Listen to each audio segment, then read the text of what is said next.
Do you even care about this job? Jenna snapped, slamming the mop bucket aside as her voice echoed through the marble hallway.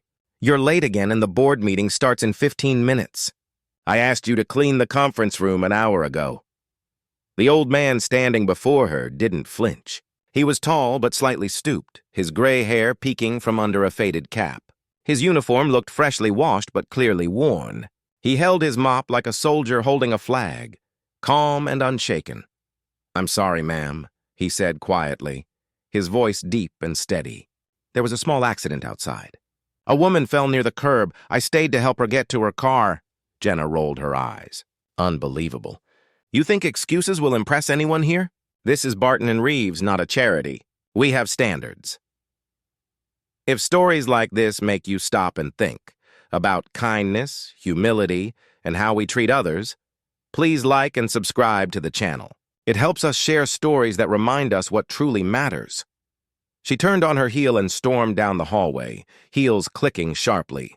The man simply nodded, saying nothing, and resumed mopping. As she walked away, she muttered under her breath, people like him never understand professionalism. Jenna was the company's operations manager, ambitious, driven, and determined to prove herself in a world that rarely gave second chances to women from small towns. She'd worked tirelessly for 5 years to reach this position. Every mistake mattered. Every second counted. So when she saw the janitor's slow pace again near the boardroom, she lost her patience once more. You're still here? The new CEO's arriving any minute. Do you want to embarrass us? He looked up with kind, tired eyes. No, ma'am. Just making sure everything shines. Well, move faster then, she snapped, grabbing a cloth to wipe the table herself. He smiled faintly. You've got a strong work ethic. That's good. She ignored him, muttering something about lazy employees. Moments later, the HR director rushed in, whispering urgently, He's here! The new CEO's arrived. Everyone straightened their ties, adjusted their blazers, and hurried toward the elevator. Jenna smoothed her blouse, rehearsing her polite introduction. Then the elevator doors opened. The janitor, the same man she'd just scolded, stepped out, his uniform replaced with a crisp navy suit. The faded cap was gone, revealing a neat head of silver hair. His calm, quiet eyes scanned the room with quiet authority. Jenna froze, her face draining of color. The HR director beamed nervously. Everyone, this is Mr. Robert Hayes, the new CEO of Barton and Reeves. The air went still. Robert's gaze found Jenna's. He smiled politely, with that same calm patience she had mistaken for weakness. Good morning, everyone. I've already had the pleasure of meeting your operations manager. A nervous chuckle rippled through the room. Jenna wanted the ground to swallow her whole. For the next hour, she could barely focus as Robert led the meeting with grace and confidence. He spoke with warmth, humility, and vision, nothing like the cold, egotistical executives she was used to. He emphasized empathy, respect, and teamwork. Every word felt like a quiet lesson aimed directly at her. After the meeting, Jenna approached him hesitantly, her hands trembling slightly. Mr. Hayes, I owe you an apology. I didn't know who you were. He smiled gently. That's okay. But may I ask something? She nodded quickly. Would you have treated me differently if you had known? The question hit harder than any reprimand. She blinked, her throat tightening. Honestly, yes.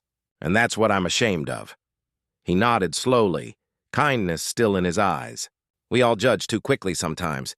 I wanted to see how people here treat those they think are beneath them. It tells me more than a resume ever could.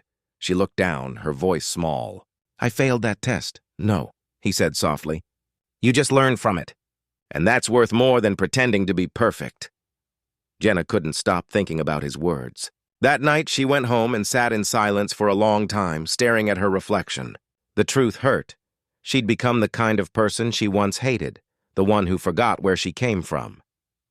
The next morning, she arrived at work early. She found Robert in the lobby, greeting staff as they arrived. She approached him nervously. Mr. Hayes, she said softly, I wanted to thank you. You taught me something yesterday, without even trying. He smiled, his eyes warm. We all teach each other something, Jenna. The real lesson is what you do with it next. From that day on, Jenna changed.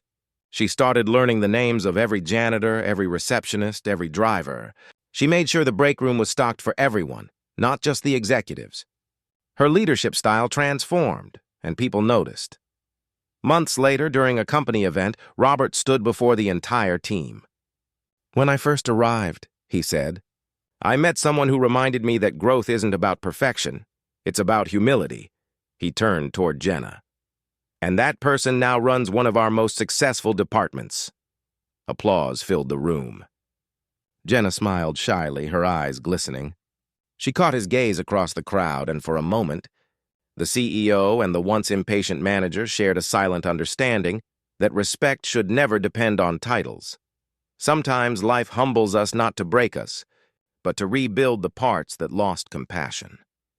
And Jenna knew one thing for certain. She'd never look at another person the same way again.